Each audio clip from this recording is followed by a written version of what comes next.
சரவண ஜோதியே நமோ நம. வாழ்க வையகம், வாழ்க வளமுடன். அனைத்து தமிழ் நெஞ்சங்களுக்கும் கனிவான வணக்கங்கள். நாம் இந்த பதிவில் பெயர்ச்சியாகும் செவ்வாய் பகவானால் ராசிக்காரர்களுக்கு ஏற்படும் சுப மற்றும் அசுப பலன்கள் என்ன என்பதனையும், அசுப பலன்கள் ஏற்படுமாயின் ராசிக்காரர்கள் செய்ய வேண்டிய பரிகாரங்கள் என்னென்ன, வழிபட வேண்டிய தெய்வம் யார் என்பதனை பற்றியும் விரிவாக காண்போம். உங்கள் வாழ்வில் வளமும் நலமும் செல்வ செழிப்பும் பெற்று வாழ்வில் உயரிய நிலையை அடைய எல்லாம் வல்ல இறைவனை வேண்டி விரும்பி கேட்டுக்கொள்கிறேன்.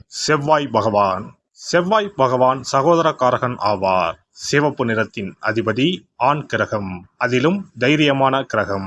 செவ்வாய் துடிப்பானவர், இளமையானவர், இள ரத்தம், வீரமான கோபமான இளைஞனை போன்றவர். எதற்கும் பயப்பட மாட்டார், துடிப்பானவர். தைரியத்தையும் வீரத்தையும் குறிப்பவர் செவ்வாய் பகவான். இவர் கிரகங்களின் தளபதியாக கருதப்படுகிறார்.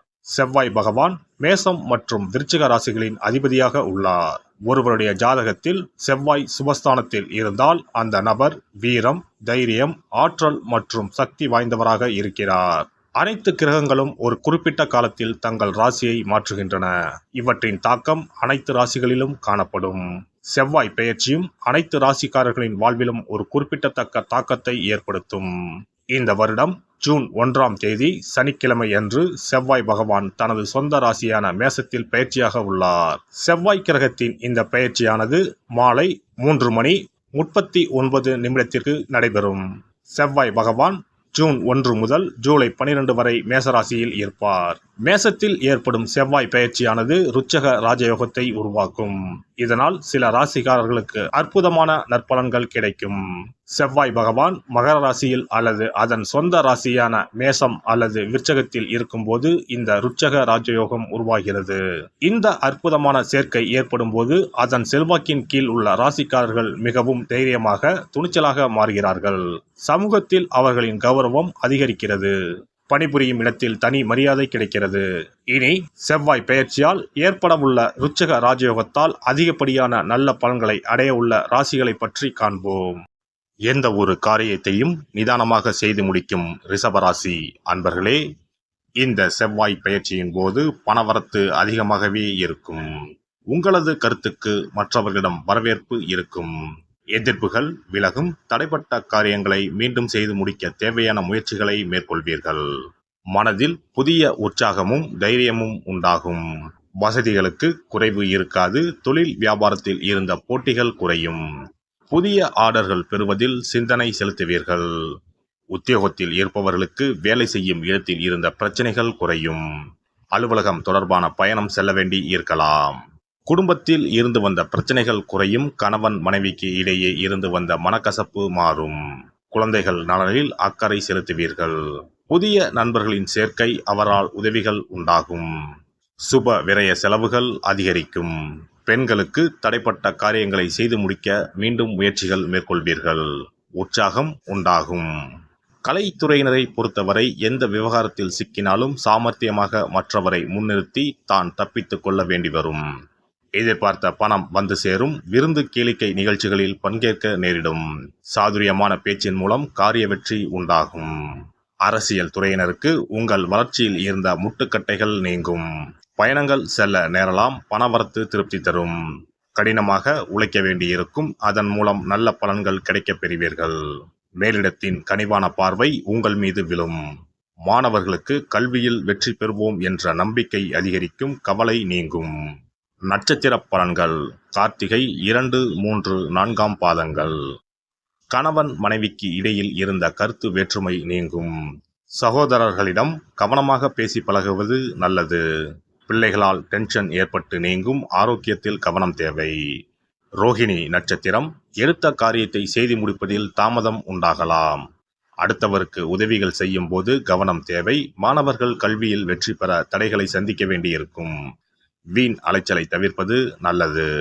மிருகசிரிஷம் 1, 2ஆம் பாதங்கள். எண்ணியதை எப்பாடு பட்டாவது செயல்படுத்த வேண்டும் என்று செயல்படுவீர்கள். கோபத்தை குறைத்துக் கொள்வது நல்லது. வீண்பகை உண்டாகலாம். எனவே கவனமாக செயல்படுவது நல்லது. அடுத்தவரின் செயல்கள் உங்கள் கோபத்தை தூண்டுவதாக இருக்கலாம். அனுசரித்து செல்வது நன்மை தரும். நவ கிரகத்தில் சுக்கிரனுக்கு வெண்முச்சை சுண்டல் நைவேத்தியம் செய்து வழிபாடு செய்ய பணத்தட்டுப்பாடு நீங்கும், குடும்பத்தில் மகிழ்ச்சி நிலவும். நவ கிரகங்களில் சூரியனுக்கு அடுத்தபடியாக செயல் ஆற்றல் உள்ள கிரகம் செவ்வாய். ஆளுமை திறன், ஆற்றல், வீரம், அதிகாரம் செய்தல், வளைந்து கொடுக்காத தன்மை, தர்மம், நீதி, நேர்மை, நியாயம் போன்ற அம்சங்கள் கொண்ட கிரகம் செவ்வாய். செவ்வாய் பலமாக இருந்து நல்ல ஆதிபத்தியம் பெற்று அவரது தசை நடக்குமானால் சகோதர சகோதரிகள் மூலம் பெரும் அனுகூலம் ஏற்படும். பெரிய பதவிகளில் உள்ளவர்கள், தொழில் அதிபர்களின் தொடர்பு கிடைத்து அதன் மூலம் முன்னேற்றம் உண்டாகும். பலமற்ற ஆதிபத்தியம் பெற்று தசை நடக்குமானால் கீழே விழுவதும் அடிபடவும் நேரிடும். வாகன விபத்துக்களை சந்திக்க நேரிடும். இரத்த காயங்கள், வெட்டுக்காயங்கள், இரத்த சம்பந்தமான நோய், சித்தப்பிரமை, தலையில் அடிபடுதல் போன்றவற்றை ஏற்படுத்துவார் செவ்வாய் பகவான். வீண் வழக்குகள், சண்டை சச்சரவுகள், மறைமுக நேர்முக எதிரிகள், பொருள் களவு போகுதல், செய்தொழில் வியாபாரத்தில் திடீரென்று பெருத்த நஷ்டம், அரசாங்க கெடுபிடி, பதவி இறக்கம், மறைந்து வாழும் சூழ்நிலை என்று பலவகை இன்னல்களை உருவாக்குவார். செவ்வாய் முதலான தோஷங்கள் அனைத்தும் நீங்க அவரின் அருளை முழுவதும் பெற செவ்வாய்க்குரிய அதிதேவதையான முருகனை வழிபடுவதும், கோதுமை ரொட்டி, வெள்ளை எள் கலந்த இனிப்பு பலகாரங்கள், துவரை போன்றவற்றை ஏழைகளுக்கு தானம் கொடுப்பதும் நல்லது. செவ்வாய் கிழமைகளில் விரதம் இருந்து செவ்வாய் பகவானுக்கு விளக்கேற்றுவது, சஷ்டி விரதம், கிருத்திகை விரதம் மேற்கொள்வது, தினமும் கந்த சஷ்டி கவசம் படிப்பது நல்லது. மேலும் செவ்வாய்க்குரிய கல்லான பவளக்கல்லை மோதிரத்தில் பதித்து அணிவது, சிவப்பு நிற ஆடையை அணிந்து கொள்வது, செப்பு பாத்திரங்களை உபயோகிப்பது போன்றவற்றால் செவ்வாயால் உண்டாகக்கூடிய தோஷங்கள் குறையும். செவ்வாய் பகவானுக்கு செய்யும் பரிகாரங்கள் அனைத்தும் முருகனுக்கு உகந்தது என்பதால் முருகனின் திருவருளும் கிட்டும். திருமண வாழ்க்கையில் செவ்வாய் பகவானுக்கு முக்கிய பங்கு உண்டு. திருமணத்துக்கு வரன் பார்க்கும் போது பிள்ளைக்கோ அல்லது பெண்ணுக்கோ செவ்வாய் தோஷம் இருக்கிறதா என்றுதான் முதலில் கேட்பார்கள். அந்த அளவுக்கு செவ்வாய் தோஷம் மிகவும் முக்கியமானதாக பார்க்கப்படுகிறது. ஒருவரின் ஜனன ஜாதகத்தில் லக்னம், சந்திரன், சுக்கிரன் ஆகியோருக்கும் செவ்வாய் இருக்கும் இடத்திற்கும் உள்ள தொடர்பை கொண்டுதான் செவ்வாய் தோஷம் ஒருவரின் ஜாதகத்தில் எந்த அளவுக்கு வலிமையாக இருக்கிறது என்பதை கணிக்க முடியும். செவ்வாய் தோஷம் இருக்கிறது என்றால் நம்பிக்கையோடு மிக எளிய பரிகாரங்களை செய்வதன் மூலம் தோஷ நிவர்த்தி பெறலாம். செவ்வாய் தோஷம் என்பது திருமண தடையை ஏற்படுத்துவது மட்டுமல்லாமல் மேலும் பல இடையூறுகளையும் ஏற்படுத்தும். எனவே செவ்வாய் பகவானை செவ்வாய் தோறும் செவ்வாய் ஹோரையில் வழிபடுவதும், செவ்வாய்க்குரிய கடவுளான முருகப்பெருமானை 9 நெய் தீபம் ஏற்றி வழிபடுவதும் செவ்வாய் தோஷத்தினால் ஏற்படக்கூடிய அசுப பலன்களின் தாக்கத்தை பெரிதும் குறைக்கும் என்பது ஐதீகம். செவ்வாய் தோஷம் ஒருவருக்கு இருந்து ஒருவருக்கு இல்லை என்றால் திருமணம் செய்யக்கூடாது என்பது சாஸ்திரம். இருவருக்கும் இந்த தோஷம் இருந்தால் திருமணம் செய்து வைக்கலாம் என்று சிலர் சொல்வார்கள்.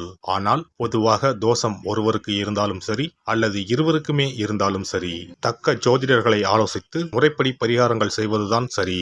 செவ்வாய் தோஷத்தால் திருமண தடை உள்ளவர்கள் வைத்தீஸ்வரன் கோவிலுக்கு வந்து அரச மரத்தடி விநாயகர் ஆதி வைத்தியநாதரை வழிபட்டு ஆலமரத்தை சுற்றி வர வேண்டும். வைத்தியநாத சுவாமி, தையல்நாயகி அம்மன், செவ்வாய்க்கு அதிதேவதையான முருகப்பெருமானை வழிபட வேண்டும். சன்னதியில் உள்ள செவ்வாய் பகவானுக்கு சிகப்பு வஸ்திரம் சாத்தி அபிஷேகம் செய்து பரிகாரம் செய்ய தடைகள் நீங்கும். இந்த வீடியோ பதிவு உங்களுக்கு பிடித்திருந்தால் லைக் பண்ணுங்க, கமெண்ட் பண்ணுங்க, ஷேர் பண்ணுங்க, மறக்காம சப்ஸ்கிரைப் பண்ணுங்க, பக்கத்துல இருக்கிற பெல் பட்டனை கிளிக் பண்ணுங்க. நன்றி, வணக்கம். ஓம் நமச்சிவாய. சிவாய நம.